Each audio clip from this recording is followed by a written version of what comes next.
Hey, what's going on, guys? I'm going to tell you today about the human rights abuses in Cuba that's occurring nowadays. I'm talking nowadays. Even after former President Obama made the visit to Cuba, not much has changed. The visit really, honestly, didn't work, and that's a different video in itself. But okay, last month there were 11 assaults on political opponents. Okay, there were 11 assaults. And there were 375 political related arrests in the month of April last year, and then in the month of March there were 333. No, excuse me, 343. Excuse me, and that is problematic. Okay, and these are just for people speaking out against the government, saying they oppose Raul Castro's policies, that they oppose what Raul Castro is doing, even though they don't intend to overthrow the government.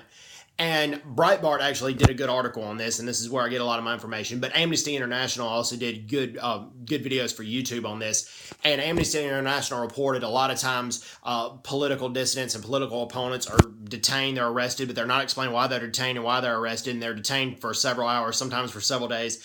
And so they're subject to interrogation, intimidation, and occasionally beatings. And that does not need to be going on, and that's honestly why President Trump is tightening the screws on Cuba right now and not going to take the Obama approach, because the Obama approach, no matter how well-meaning, it really has not worked.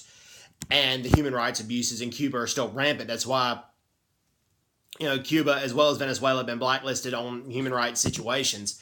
And that is still going on, and Cuba does not have freedom of speech. It has a one-party system, and speaking out against the government is not tolerated. And on December 25th of 2015, they detained around 25 people for just listening to some anti-government songs. That's all those people were doing.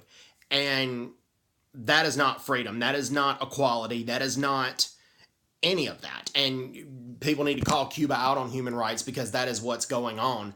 And there needs to be some serious change in the human rights situation before more American tourists visit, and before more foreign investment, more American investment happens.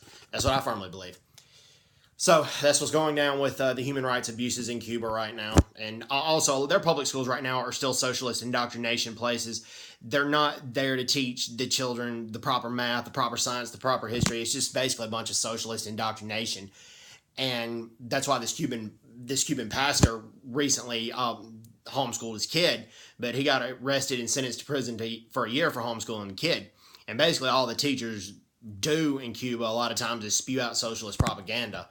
And technically in Cuba, you're supposed to have the right to homeschool your child, to be away from that, but that's only when the government sees it fit. And the government was not going to let a pastor who speaks out, who seems to be an opponent of the Castro regime, no matter how peaceful, homeschool his kids. So, and the wife of the pastor was sentenced to a year of house arrest, so the government's going to be monitoring everything she's doing. So, sad situation.